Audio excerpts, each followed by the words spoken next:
Ang sabot ha na magpalit lag padlak. Pero asa pa dulong? O di ba? Nasangit na pud ko, anhin na pud ko sa akong suki. O kamo na lay magtan-aw kung asa ni dapita. Kung kisa to nakaani, very familiar na yun sa inyo. Mga cosmetics guys, mga barato lang diri wholesale ni sila guys. So diri man nagakuha ang mga online seller. O di ba? So nakaanhi rami diri kay laag-laag lagi kay duol ra pud ni sa mua.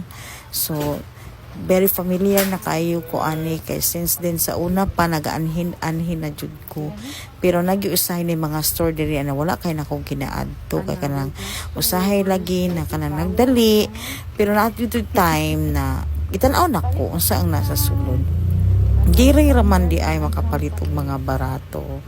So I don't to si pangalan ani na store nila. Pero di ba tapos adto na pud mi sa laing store.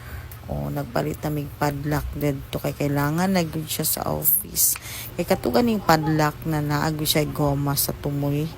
O kay kung wala na siya so dili na siya standard. So expected ang akong locker later. O gilock na to siya kay supposed to be is kagabi na fix na to nako. Unya kay nakalimot man ko. So, yun na, pauwi na ako, pero budol-budol na po, gastos pa more, puti na po kay para naatay pang palit sa atong mga wants, dili needs. Kaya ang needs, kailangan mo dyan na to everyday.